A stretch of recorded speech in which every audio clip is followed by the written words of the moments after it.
anyone can join us at a later time. So I'll go ahead and call the meeting of the Conservation Resources Historical and Cultural Meeting to order at 7:01. Okay, let's pledge to the flag. I pledge allegiance to the flag of the United States of America and to the republic for which it stands, one nation under God, indivisible, with liberty and justice for all.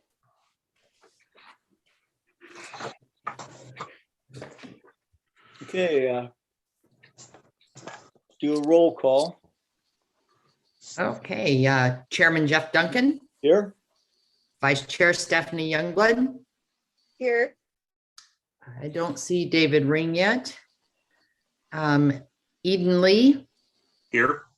Martha Merriam. Melissa Netzel. Russ Kelly. Here. And auxiliary Ramona Brockman. Here. And auxiliary Tom Savage.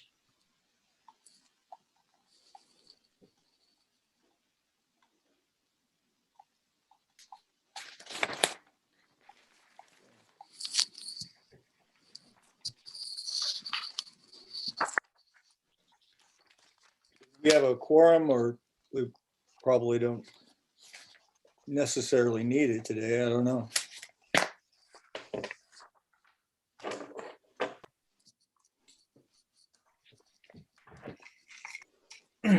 All right, Carol, well, is that a quorum, Carol? Well, we've got 1, 2, 3, 4 out of 7 voting members in. Okay, you have a quorum, Jeff. all right, thank you. Committee comment for items not on the agenda, anyone?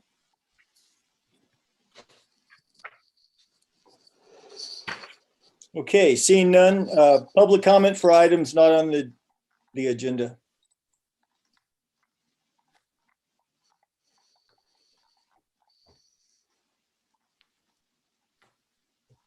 Okay, if there's no public comment, we'll go ahead and adopt the agenda. Can I get a motion? Motion to adopt agenda. I'll second. All right, thank you. We'll have a vote. Okay, Jeff Duncan, Yes. Stephanie Youngblood, Yes. Eden Lee, Yes. Russ Kelly. Yes. Okay, All right, let's get into the committee matters.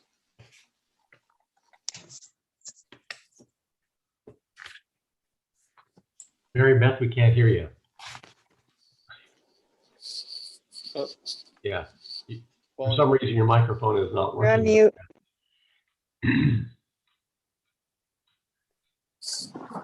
On mute. She is. She had this resolved, she thought, but I don't think it is. She was actually talking to me earlier and then it went away. Yeah.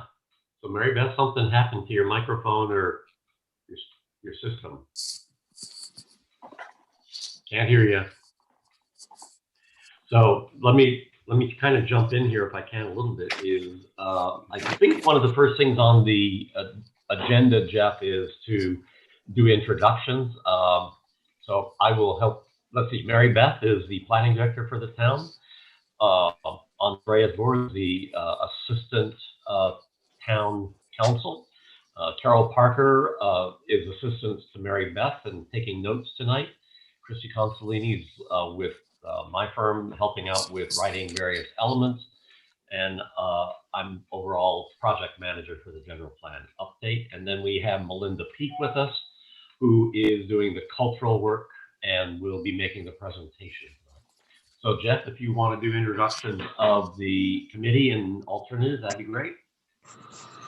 Martha Merriam has just joined us. Can you give an introduction of yourself? We just got started. I think you need your volume too. There you go. How's that? There we That's are. perfect. Okay. So I've lived here for 25 years. I love the city. I'm enjoying working on this project. Anything else? No, that's fine. That's great. Okay. Okay, now, all right. Thomas Savage has just joined us as well. Can you let us know who you are for the people who don't know who you are? Thomas, you'll have to unmute yourself down in the lower left-hand corner, or push on your space bar and that will unmute you.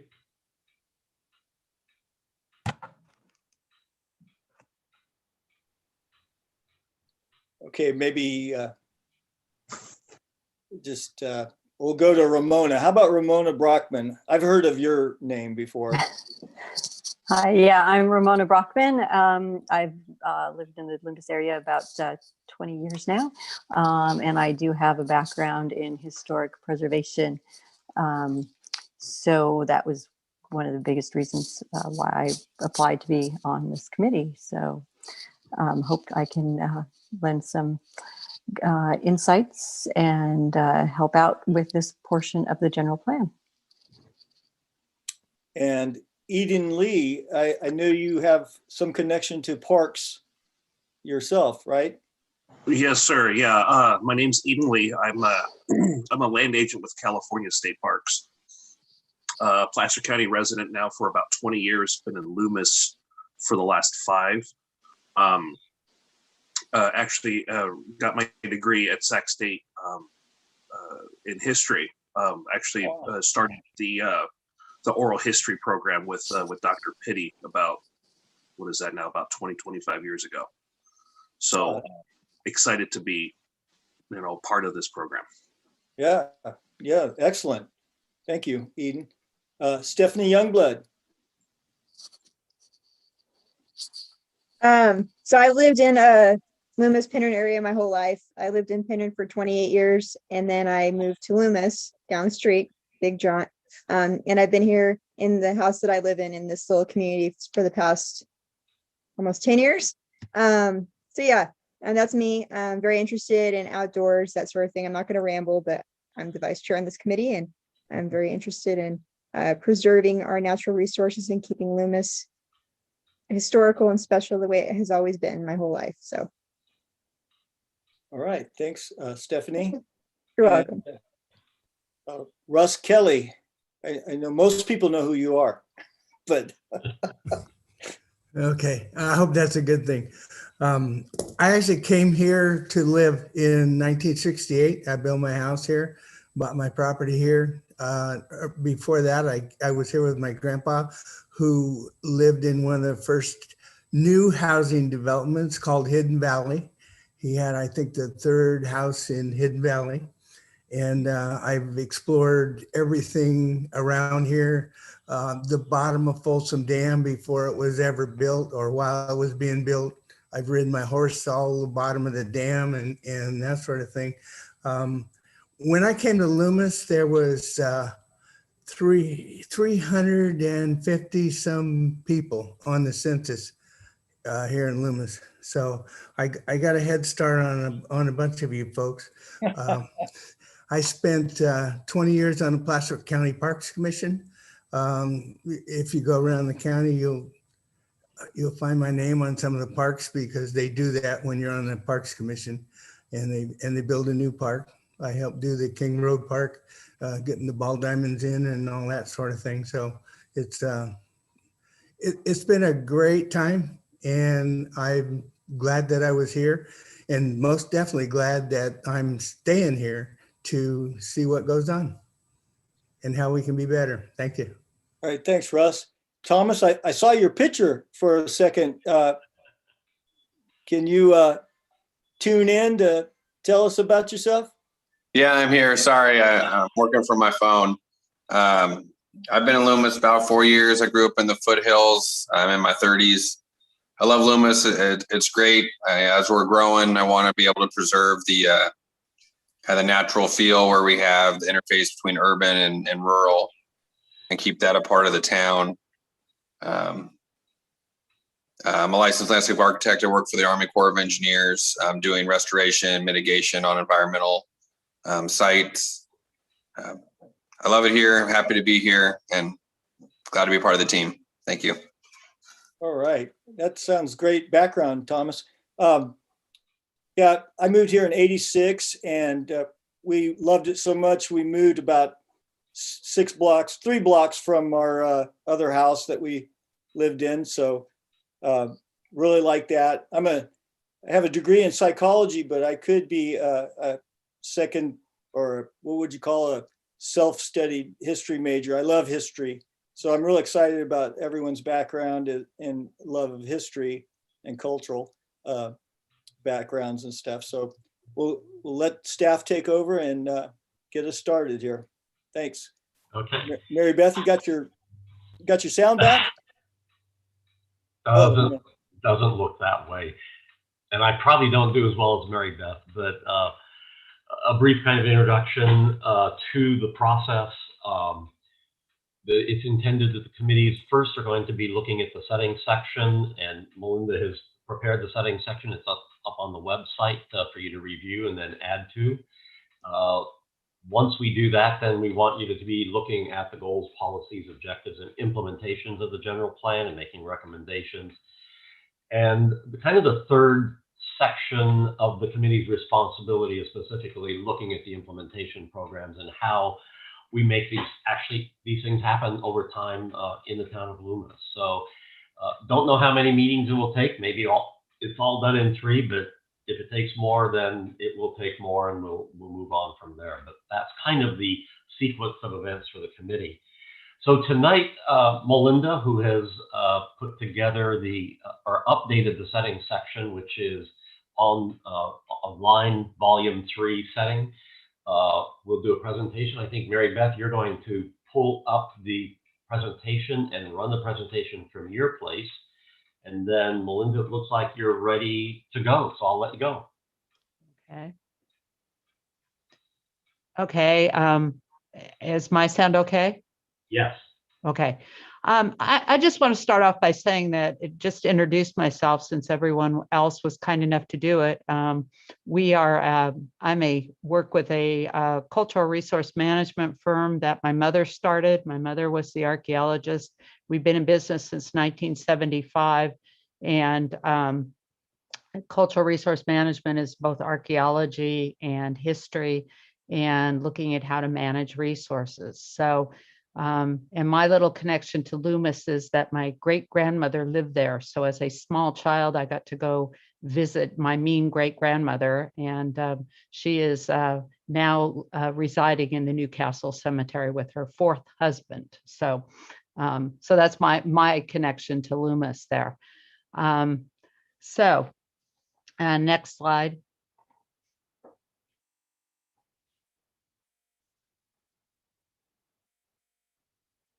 Is that? Mary Beth, next slide.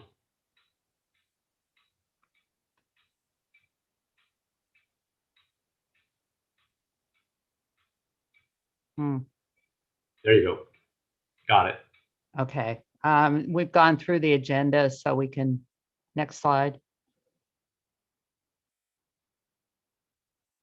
And we're past this. Okay. And again, this is a list. Yeah. This is a list of the documents available, and everyone, I think, has had the opportunity to see these, what we've got so far completed. Next slide. Next slide. Yeah. Okay. Just to start out yeah, thank you. Just to start out, the types of resources we're talking about are both prehistoric period resources, which is anything from a Native American village site, a campsite, special use site, food processing site, a la bedrock mortars, rock art, or isolated artifacts. And for the historic period, we have building structures, building complexes, roads, railroad, cemeteries, trash deposit, mining features, ditches, and canals as a few of the types of resources that, we have, others have found in the area in the past. And again, the difference between buildings and structures is a building is something that houses a human activity. So something like the fruit packing shed would be a building and not a structure.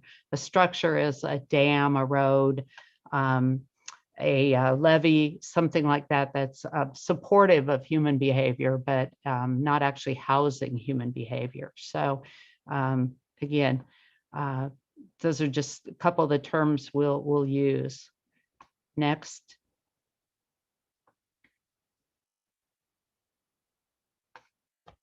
Next slide. Okay, and the regulatory context involves in part federal laws, and the federal laws only really click in if a project involves either federal lands or federal action, and especially those Corps of Engineer permits trigger the federal laws to click in, and or if there's federal funding involved, things like Caltrans projects. And so this is just a short list of some of the laws that apply. And again, I don't know, it's presented in the setting section if you want to check it out further, any of these laws, or can ask about further explanations if you'd like. Next.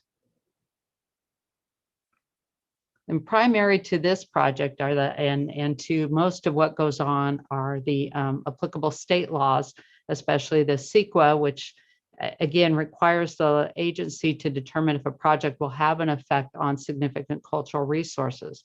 And to be significant, it's a resource that meets the standards of can be determined eligible for the California Register of Historical Resources. And again, there's sort of like 4 criteria that can be used. It can be because it's important in general patterns of history, associated with a famous person, a unique style, or it can be important in history or prehistory, archaeologically. And again, always avoidance of protection is always emphasized and preferable. But if not possible, then part of it, we need to consider other means. Other state laws in effect, there's various state laws, obviously, of should human remains be found. And then as part of the couple other laws that apply are the government to government processes, which are SB 18, which allows Native American consultation early in the planning process for projects, and AB 52, which establishes a formal consultation process. And again, the town has initiated this kind of contact starting, I think, last August. Next. Okay, and again, what we have is what we have for the general plan goals and policies. And again, in the original document, we had, again, goals that are to preserve historic areas of the town that contribute to the town's character, and also to encourage cultural facilities and events. And policies we've got are for historic building revitalization, restoration, expansion of cultural facilities, and programs of protection of archaeological sites. So next slide. Next. Okay, and back one.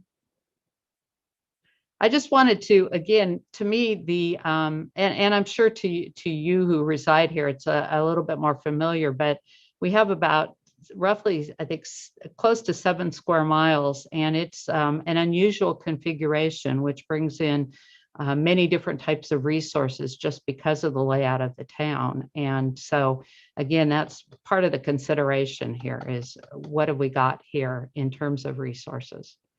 Next. So again, we've talked about, this is just a general overview of the setting addresses. We've got the regulatory setting, our background data, which are summaries of the prehistory, the ethnography, and the history of the town. And again, we compiled a list of resources that are known to exist within Loomis. And as I mentioned, started the consultation with the Native American tribes being done by the town. And again, there's some mention of paleontology. Paleontology is linked into this process, but it's, again, I'm not deep into it. I'm not a paleontologist. So next slide. Okay, again, some of the setting findings, we know that Loomis is in the territory of the Nisenan people, and the Nisenan people had major villages along large rivers and possibly along Secret Ravine. And then again, part of their lifestyle was a seasonal movement for resource acquisition. And so that there's camps in various places where they move to collect acorns or hunt or locate, so that there are not just one big village, but many small sites in a community. And then again, I was fascinated by what I found in doing the research on the history, which again, lots and lots of early history that I don't know if it's a concern, and this is what we'll get into a little bit, is it a concern?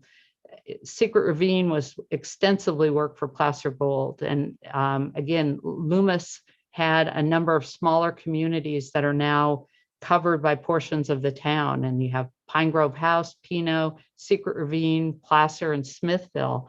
And next slide.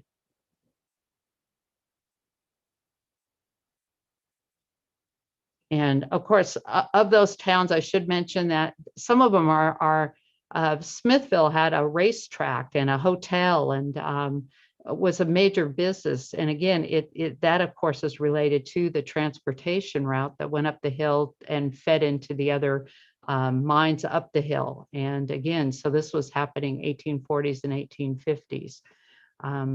Then of course, we move into after mining. It's more or less played out that people did discover the value of the land for agriculture. And so we have livestock grazing. And then of course the ranchers here, because this is, we're all of us that are in the foothills have the problem of the in May, everything dries up and we don't get rain until October or November in a good year.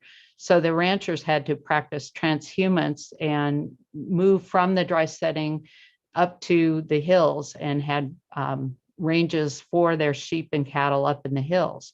Also, before irrigation systems were in place, that most of the Loomis area was dry land, grain, and hay crops. And then after water systems were developed for first for mining and then eventually for irrigating crops, that we had more intensive forms of the agriculture. And then, of course, the ultimate was having the completion of the Transcontinental Railroad right through town, giving a huge market, both directions, for farm products from this area. And so that was really a boom there. Quarrying granite was also practiced, although we think of it mostly in Rockland and other areas. That's another important industry in the area. And of course, the rail line helped make transportation to get this product to other places.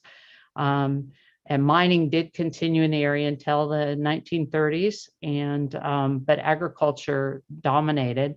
And then we have the, starting at the turn of the century, have the breakdown of the land into smaller and smaller parcels with people coming from the Midwest to settle this area. And again, by 1913, there were 6 fruit packing businesses. So, and then of course, a big event that's been talked about is the fire, which destroyed much of downtown in 1915, but only one of the packing houses was affected, and most residential buildings were not affected by the fire. So there are earlier buildings standing here in town. Next slide.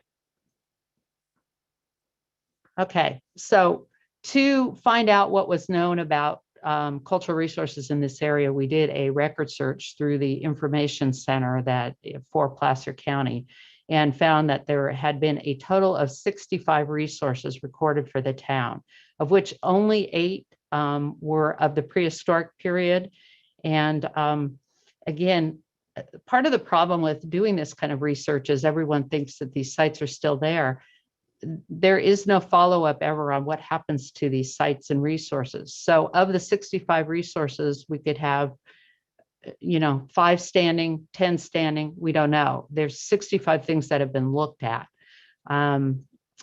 Again, it's just one of those things, but we have talk about there's rock wall, mining features, water conveyance features, refuse scatters, residences, railroad features, and commercial buildings have been recorded. And there's 4 of them that have been listed as in a built environment directory too, which is kind of a useless directory that we get from the Office of Historic Preservation. On one of the properties, there's not even an address for it. So next slide. Okay, next. So I guess what I'm leading to here is that we're working in unusual times. I'm relying strictly on resources that are available through the internet.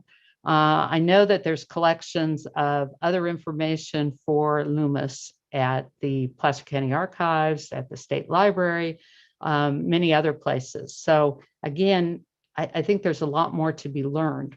I was able to touch on things that I had in my files. I did find a wealth of other information about historic resources that might be here on old maps. And again, looking at the old houses in town, I'm surprised to see so few of the houses and buildings in town have actually been recorded. And I think that what we're seeing is at this time is simply projects that have gone in, somebody's looked at what was on those projects, and that's all we know. We really don't have many buildings that have been put into some kind of recorded officially and are something that we could show for the future. So again, when we get to goals and policies, we want to think about, and this is where I need everybody's help and greatly, is that what do you want for your community? What is important to you at this point in terms of preservation, future actions? And this is where, again, I'm grateful to have this committee to be able to work with and talk about what is your goal? Is it preservation? Is it using the old buildings for education? Is it some other retaining certain kinds of architecture and trying to match up with other kinds of architecture in new buildings? Do you want historic tourism to the town? Do you want historic districts, more historic districts or a historic district or multiple districts in the town?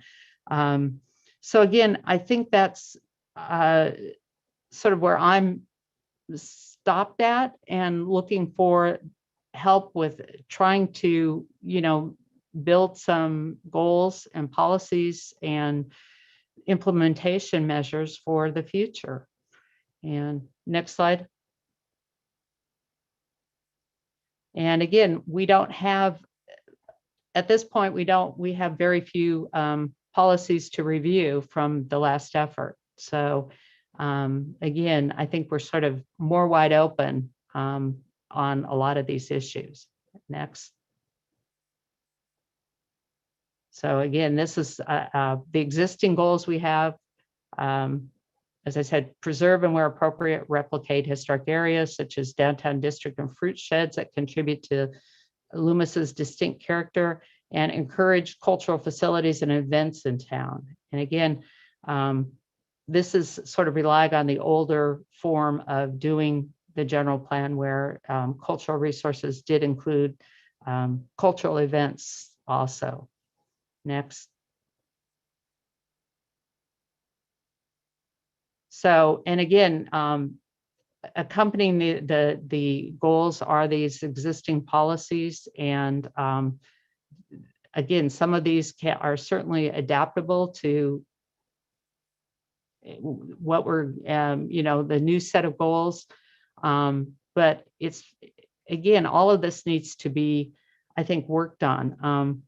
And one of the other things as part of the number 5, as part of the review process, I think at some point, we'd like to work on developing suggestions for the types of studies that might be needed and what might need to be included in reporting some of these in the future. Next. And then the schedule, of course, is the overall schedule for where we are in the general plan update process. Next. So this, I think, is again what I guess I'm sort of stopped at this point. I want people to identify areas and topics of concern. I want people to review the setting and see if I missed anything. And again, I think there are other concerns that I may not have hit on in terms of historical interest. Then again, we need to review the update documents and go ahead with reviewing the existing goals, policy, objectives, and policies, and actually, I think, work towards a new set of those at this point. And please submit comments. Next, and here we are. So, All right. Well, thanks, Melinda. That was a great presentation. I'm interested to know about your great-grandmother's other 3 husbands, if they're in the Newcastle Cemetery as well. Oh, no. She left 2 in Iowa, and she meanly buried in Oregon, where she was living with him, number 3, and left him away from his family. And then she and her 4th husband, who was also her former brother-in-law, are in the Newcastle Cemetery, and and she meanly buried him in Newcastle rather than returning him to her niece and nephew in Nebraska. So she was quite a character, and wasn't my fun visit, but and again, I wanted to figure out where her house was exactly. And I need to do that, but with everybody's office, the recorder's office, and all being closed right now, it's a little bit more difficult to find out. But that is one of my objectives here, is when something opens up, is to figure it out. But she is there in the Newcastle Cemetery with her last husband. So. Yeah, it's a beautiful cemetery that holds a lot of stories. So I guess the questions that people will have is, how do we preserve some of the history that's here in Loomis? So Right. We'll open up for discussion and questions of Melinda. So I can't see the screen, or if there's anyone that has their hands up. No hands up at this point in time, Jeff. Just a minute. Russ Kelly would like to speak. So All right. if you could allow Russ to speak, Mary Beth. Can y'all hear me? Yes, go ahead, Russ. Okay. Has anybody contacted the Historical Society of Loomis to take in what they know about Loomis? Because they have a massive information that they usually share with us when we have a eggplant festival. They always have a booth and they share that information with us. They're invaluable. The Chamber of Commerce had a anniversary for we called it the Fire Festival. The Loomis Chamber of Commerce put it on, and I specifically worked with Jack Morris. Jack Morris has more information on the fire of 1913 than probably anybody around. And we had a fire festival to recognize what happened there and how it happened and that sort of thing. And part of that fire festival was to take a look at our downtown because directly behind Nelthorpe's, there was a blue anchor shed. Mm-hmm. And let's see, there's the blue goose shed and the blue anchor shed. And there was actually next to the Blue Anchor was 2 other fruit sheds that were burned down. Unfortunately, I was president of South Placer Heritage Foundation when we bought, just prior to me becoming president, we actually bought the fruit sheds. We bought the ones behind Nelthorpe's there, that whole block, and we bought the depot and we bought the Blue Goose. And there's a book, I believe it's in the library. Barbara Nichols wrote a book about Loomis, and it is very extensive, and it's one of the best books that I've ever read to talk about the fruit sheds and what happened and that sort of stuff. The Blue Goose Shed was pride and joy of the South Placer Heritage Foundation. We had a lot of people that put that together. Hamid Narani, who used to own Homewood Lumber, was one of the past presidents of that. And we decided that what we wanted to do, the fruit shed sat and did nothing for years and years and years. We decided what we wanted to do is make them somewhat a functional part of Loomis. And so if you make it historic, to be able to afford a functional building is pretty expensive. And considering the fact that we didn't have much money, we actually, part of my vision for that, and a lot of others, was that the Blue Goose would become a nonprofit community center. And since then, since we did that, we've had 25 years of cowboy poetry. Last year was the 25th year of cowboy poetry in Loomis. We've had bands, we've had all kinds of things happening in that fruit shed because of what the South Placer Heritage Foundation did to that and the mission they had for the fruit shed. But one of the missions was to not only create events for the community, but to have businesses there that would go there every single day. Because when I first came through here, probably in 1949, somewhere around there, the fruit sheds were still working. It was a place where the people met and communicated and worked. So all the farmers met with each other in front of the fruit sheds and whatever, to take care of business, to visit with each other. There's probably not a kid in town that didn't work in that fruit shed at some point. And you could actually look in the back hallway of the fruit shed and still see the names written in the back of the Blue Goose hallway. So let's see. And Memorial Hall is another one of those things that was built in to accommodate the veterans and part of Placer County. Let's see.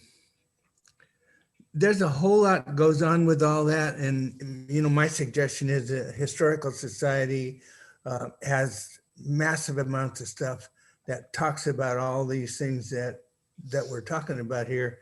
And they probably are the lead information center in the whole county for what we have in Loomis. I think that's about it. Thank you.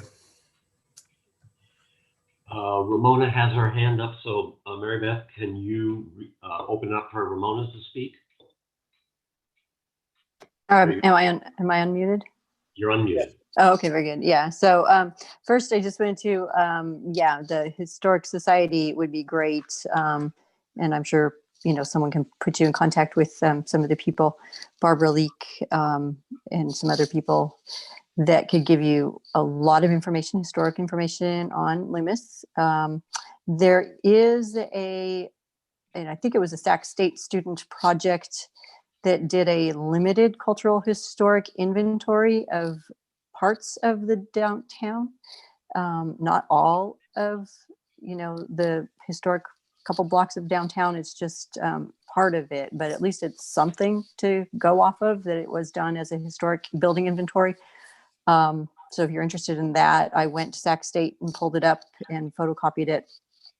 I did get give a copy to the Historic Society as well, so that they have it. But that might be something if you want to look at that. And I would suggest, my suggestion is, if people are interested of having, hiring out to a firm that would be more of a professional firm rather than a student project. I think it was a graduate student project, but you might want to talk to the Historic Society kind of about if there's any inaccuracies or things like that, may not exactly be, need to be looked into further. But to have a cultural historic resources inventory done of Loomis, not just the downtown, but see if there's other cultural inventory sites, sites that could be inventoried, that would, I think, help a lot. It doesn't really protect the buildings necessarily per se, but it does kick into, if it is on an inventory, CEQA will kick in to a certain level of consideration, since the resource might be on that inventory. So, even not just in the downtown area, but if there's things like farmhouses or things like that might still be in existence in the Loomis town limits that might have some significance, it would be worthwhile recording those on a survey, as well as maybe other structures. I know there's interest. There's, I guess, off of Brace. Is it Brace or Barton? Brace? Can't remember now. There's an old bridge, and apparently it's a WPA bridge. So Works Progress, was built in the 30s, Depression time. So I don't know if that's something that I know there's a few people that are interested in kind of noting that, and maybe seeing if the bridge can be saved rather than torn down to be more of an upgraded bridge. Let's see. Oh, and the other question I have, though, is also with landscapes, cultural landscapes, so it's not always structures. Part of Loomis's history, obviously, is its fruit growing. So not just the farmhouse that might be important, but the actual orchard that goes along with the historic farmhouse would also be something worthwhile recording. I would say historic landscapes for Loomis would be something to look at into developing in policy. I think that kind of covers it.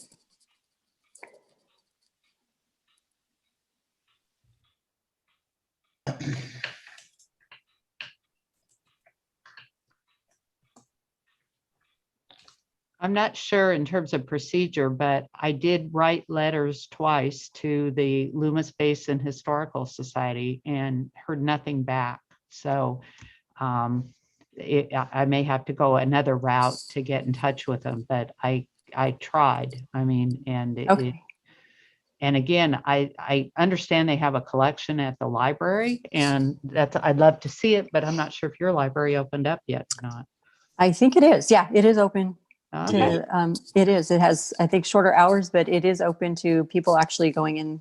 Yeah, and there is a historic collection.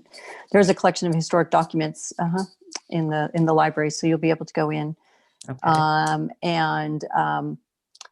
I'd say make connection, or I can, with the librarian Sarah, and she should be able to. I think, if not, I can try to help put you in contact with Barbara Leake, who's, or maybe Russ Kelly can too.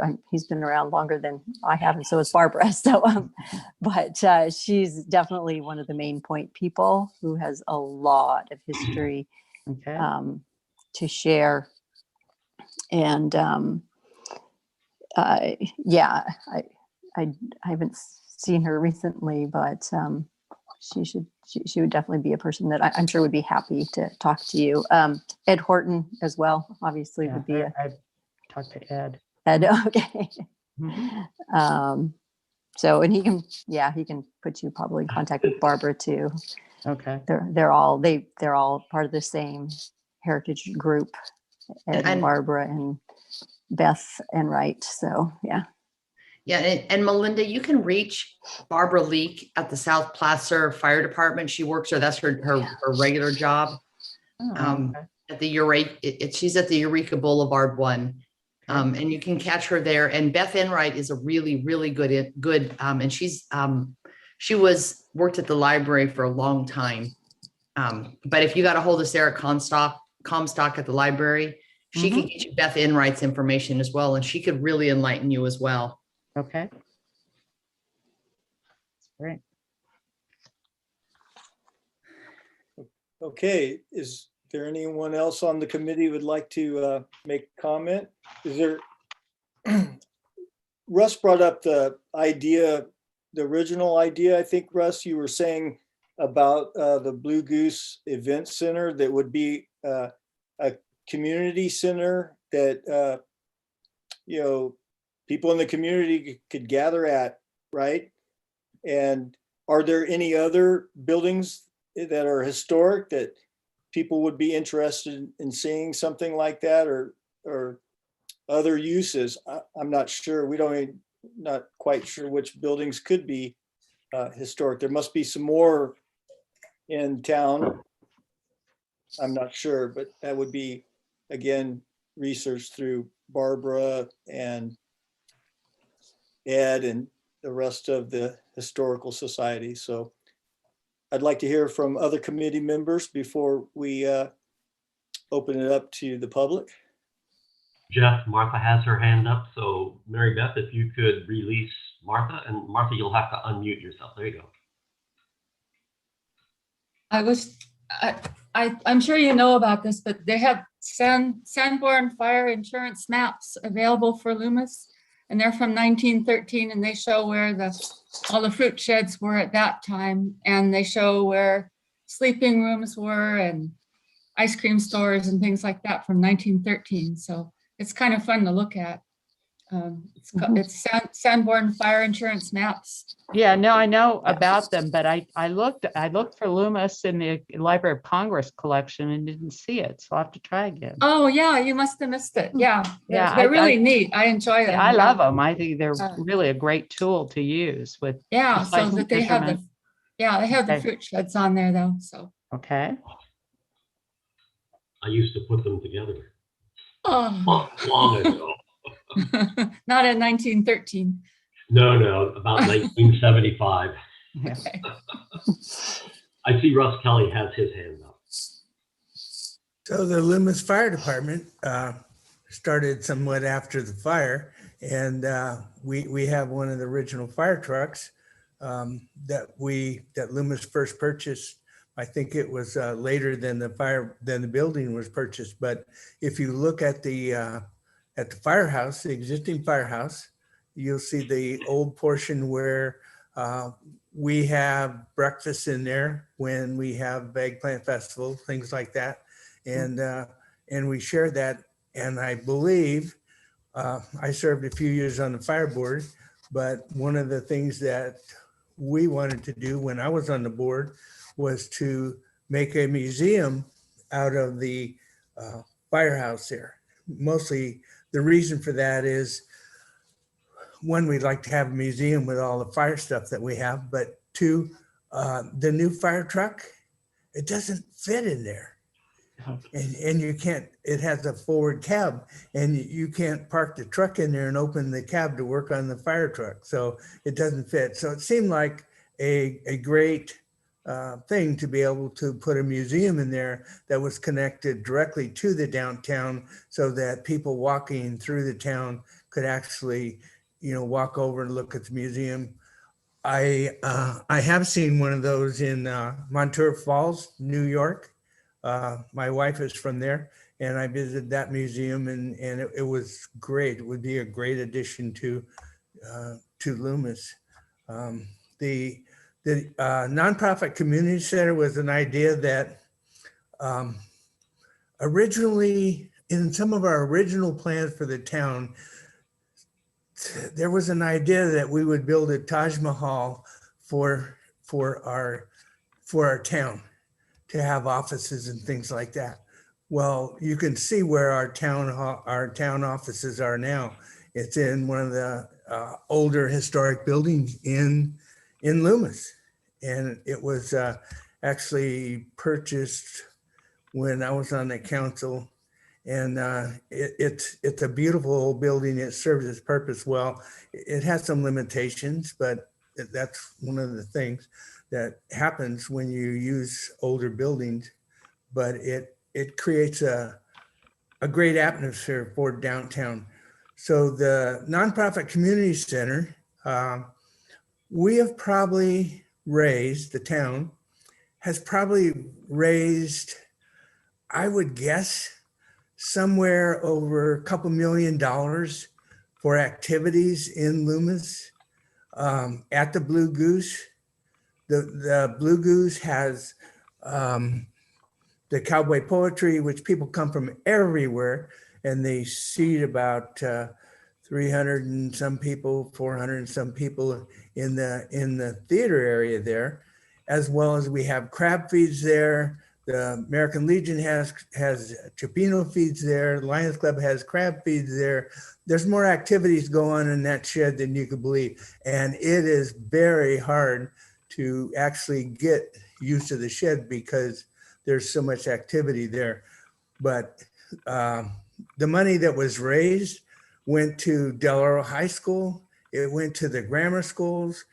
All of our schools have been in there. Every fundraiser that goes on in Loomis usually goes on in the Blue Goose, because that's one of the things we use it for. It's a direct benefit to the community.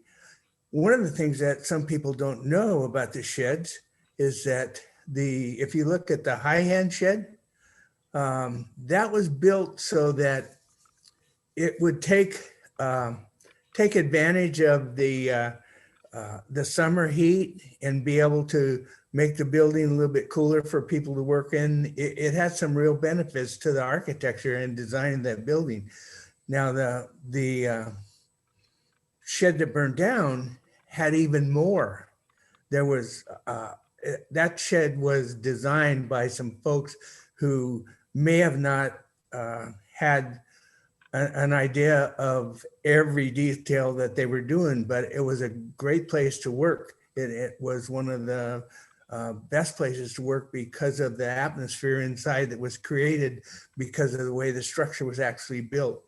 So there's a lot of historic things that go on with the fruit shed that could be followed up on. And I know Barbara Leake is one of those people that probably has more information than you could believe on it. Anyway, thank you. Mhm.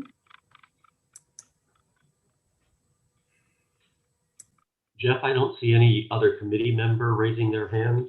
There are 2 attendees and when it's time to take comments from the public.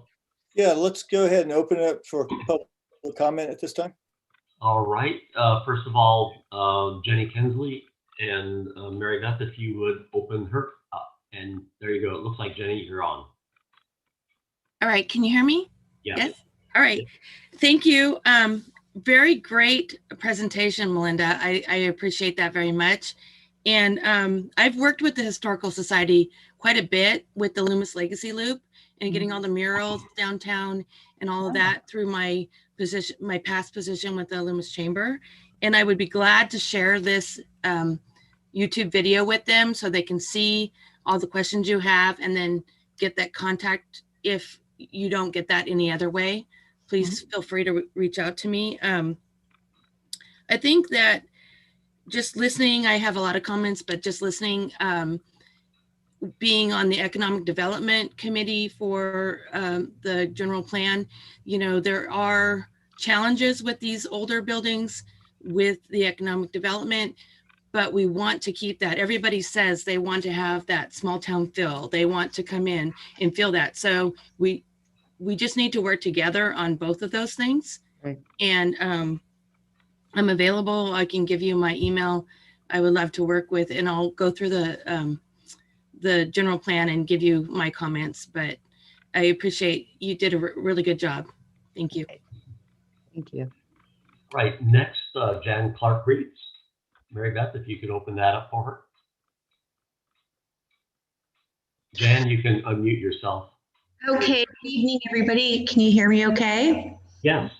Okay, excellent. Thank you so much, Melinda, for a fantastic presentation this evening. I can tell that you are very interested in our town and your background, and I'm excited that you're on this team, and I'm excited for every person that sits on this committee. A couple of things I wanted to bring up was at the corner of Horseshoe Bar and Brace, we have an old schoolhouse that is sitting on that property that I believe is an historic monument. Just wanted to point that out. It's a tiny little building. The other thing across the street from that is our Methodist Church, which is on Brace Road, which was founded by Japanese, American Japanese farmers back in the 1900s, which were a huge part of our history and actually pioneers of Loomis. And what you see today really rests on the work and the leadership of a very diverse background in Loomis. Mhm. So hopefully you can reach out to the Methodist Church. We are getting ready, actually, it will be the 80th year of the internment next year. And a lot of our people that lived in our town, unfortunately, had to go through that period. And so I think it's important to bring that up and make sure that you understand how steeped in history our town was. My family came in 1965. I was born in 1963, and I just thought all small towns were so diverse, and I didn't think anything of it. You know, as I grew up and understand the history, I just think that Loomis is incredibly special.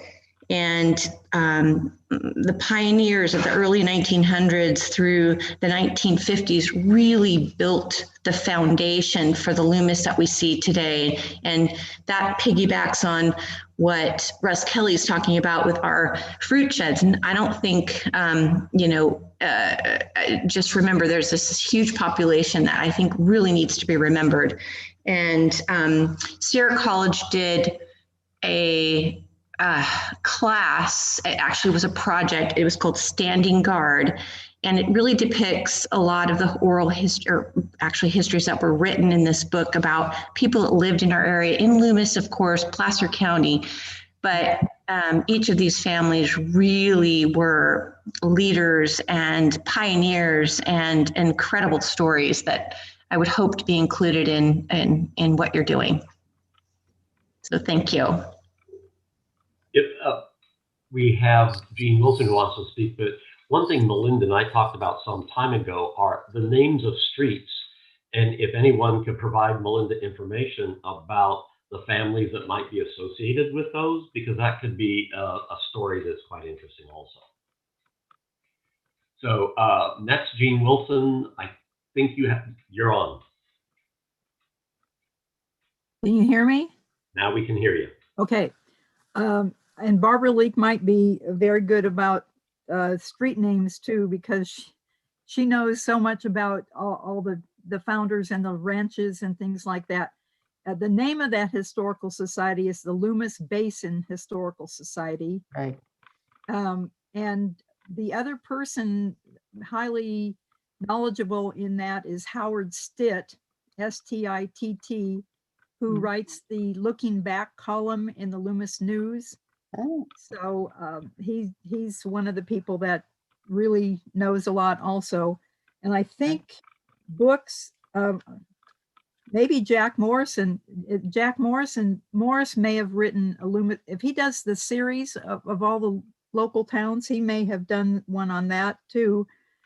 And yes, the library does have the Historical Society collection there at the back, kind of all by itself. So you could go and you might need to take a folding table and chair because they've taken all the furniture out so that people don't linger right now. It's supposed to be browse and go. So there won't be a place for you to sit down unless they let you maybe go in the back room or something. Okay. I'm one of the people that's particularly interested in making sure our WPA bridge gets noted someplace along the line. I don't know if a lot of people know that we have a WPA bridge. I asked Barbara if she knew anything, and she sent me a copy of an article from the Auburn Journal in 1939 when the crew was here building that bridge. It's there on Brace Road over a secret ravine. Another thing I've heard about from time to time is remnants of a stagecoach stop on Barton Road, either at the Priory or maybe it's in back of Montserrat subdivision. And I don't know if it's even still there. It used to be there, but since the subdivision went in, who knows if it's still there, even if it was in an open, kind of more open space area. But that's something we might look into. And where was that stage route? If it went down through this area, probably between Auburn and maybe Folsom or something, but Barbara Leake would know about that too. Okay. I'm glad that Jan mentioned the Japanese, because that is certainly a huge part of our history. If you look at some of the old school photos, you'll see sometimes way more Japanese families, kids represented than the Anglo kids. And part of our history there is positive and some of it's not so positive.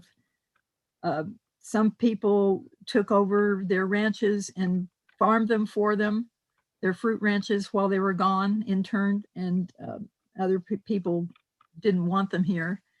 So we have a positive and negative on that, but it's a kind of a proud history that is really significant for Loomis. Okay. Let's see, I had a little list here. Oh, it was about architectural details, and I can't remember where it is in the general plan or if it's in a document referred to by the general plan, but that we were looking for design, like in subdivisions, that would use historical kind of elements that are around town, like the kinds of the older buildings that you see. And everything does not have to look like a fruit shed. Some, craftsman kinds of things and some of those kind of elements. And I think the village did at least try to make an inventory and use some of those kinds of elements. There was also some document I saw, and I don't recall where it is, and it was about the downtown area, looking at those buildings and trying to look at what could newer buildings do to fit in. It was, as I recall, it was capturing elements that would kind of reflect the era of the 30s, so that they would fit in. They could be modern buildings, but they would kind of fit in by some of those architectural elements.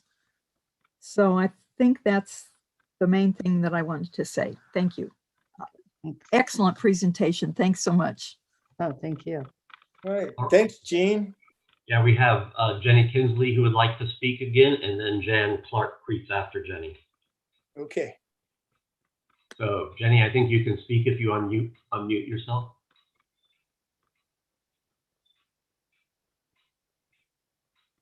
Mary Beth, could you make sure she's unmuted or allowed?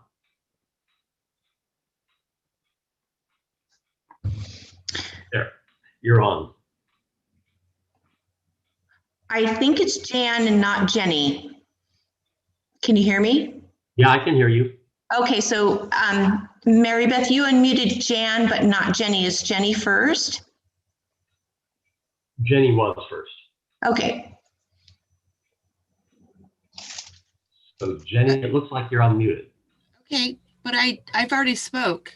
Oh, you had your hand up again. So, all right. No, I took it. Okay, sorry. All right, then Jan, you're on next. Okay, can everybody still hear me? Yes. Okay, I'm just gonna talk about, you were asking about the names of the roads, and I happen to have a copy of a map from the 1800s. It's the Placer County Citrus Colony map. Right. You can get the original at the Rockland museum. And basically, if you look at it, there is a plot of land that was owned by E.T. Laird, which is why we have Laird Road. And there's a plot of land that was owned by O. King, and that's why we have King Road. And I believe there's one for Barton as well, but that map is amazing. Yeah. It really is. So I would suggest that that would be a great resource for you. Yeah, no, thank you. I've got a copy of it here, and it really is, that's what I was talking about a little bit, about how much more there is in the record of how parcels were divided, and the history spins on that. And that is a great map. I do want to get a nice color one if I can. And if you think about that, you know, that was a vision by Joel Whitney. And of course, he owned, and his brother owned, a vast majority of the land around here. And he basically came out on a train, and he kept coming back and forth, and he fell in love with the area around here just because it was so beautiful, and knocked on everybody's door, bought out everybody that he could. And that's how they came to have this huge ranch. And then he married an English lady, and he wanted her to have friends. And that's how the Placer County Citrus Colony came around. And so it's, you know, that's sort of a really interesting part of our history as well. And just wanted to point that out. Thank you so much, you guys, for letting me talk again. Have a good night. Thanks, Jan. Okay. We see that Gene Wilson would like to speak, Jeff. Okay. All right. All right, Gene, go ahead. Just a quick comment. I don't know if you have Doc Barnes' home there in your list. It's the building right next to the Chamber of Commerce building, but Doc Barnes, that we're going to name Doc Barnes Drive after, was important in this town too. And that's, his home is still there. So that should get on some list of doing that. Unfortunately, a lot of the list I have is by address rather than, you know, the common name of it. So I need to do some coordination. I think that's another task I need to get done. All right, Gene, thanks. And I guess we need to wrap it up and go to our committee assignments. Okay, committee assignments. Mary Beth, I think, is back to last slide, but basically we want you to be reviewing the settings section that is online under volume 3. We want you to take a look at the mission statement, the vision for the town. Take a look at the prior goals and policies for historic, which were in this presentation. So it's a pretty short list, and then make recommendations from there. So that's your assignment for the next meeting. And if anyone else has anything to make comment on, send your comments into Melinda or town staff, Mary Beth. Into the GP update at loomis.ca.gov. The other thing is, you're looking, and it came up tonight, is all these elements kind of work together. And so if there's recommendations that might fit into historic, but also fit into the economic development or fit into downtown, or some of these other areas, just make note on that. And as we record all the comments, we're recording what element they're related to, and make sure that they're cross-referenced as appropriate. So hopefully within the next week or so, you're going to be seeing all the comments from October on and how we're responding to those comments, so that you can kind of evaluate everything that's been said. So far, I think we have about 240 comments from 50 different people. So wow. A fair amount of coordination we're trying to pull together to get that out for you. That's pretty good. Yeah. All right, cool. So our next meeting is listed as May 5th at 7 p.m. Okay. And at this time at 8:10, we'll be adjourning the meeting. Thank you. Thanks, everyone. Night all. Thank you. Thank you.